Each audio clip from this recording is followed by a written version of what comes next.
The Sony a6500, a 420 8-bit crop frame mirrorless camera released in 2016. As technology advances so quickly, some might refer to this camera as a dinosaur. But is it still worth it in 2022?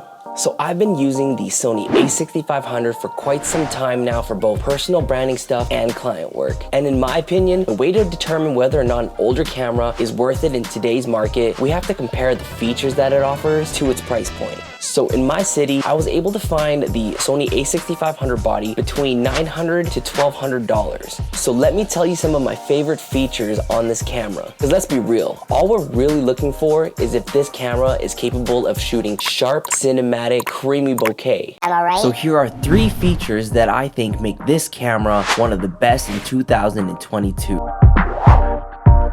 With so many new cameras coming out nowadays, the baseline seems to be having 4K video, and with that being said, the a6500 is capable of shooting 4K up to 30 frames per second, and the images are sharp, has so much detail, and gives you more information to work with when it's time to edit. So having 4K and having the option to be able to upscale it later on in life is huge. All I'm really saying is that it is always better to be ahead of the curve instead of behind it.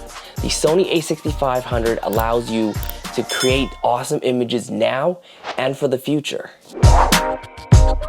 The picture profile options allows you to have way more dynamic range, and you can make your footage so much more cinematic looking. My picture profile of choice is actually picture profile number 8. The colors are actually more faded, allowing you to have way more room to edit and color grade. You could even throw on a LUT afterwards and it would still look amazing. Compact travel size body. You can take it into places for guerrilla style shoots, as the a6500 can look like a point and shoot style camera. This is an advantage, especially for things like documentaries, music videos, and vlogs where a lot of unplanned run and gun type shooting takes place. This little camera body is light in weight even when paired with a majority of the crop frame lenses. So you can easily balance this on a smaller gimbal that won't break the bank. And if there are any moments where having a smaller camera is actually a disadvantage perceptually, then you can always add a battery grip, or you can completely rig it up. Cinema rig that you just saw is actually going to be my next video idea. So I'm going to show you exactly how it's built. Please be sure to subscribe.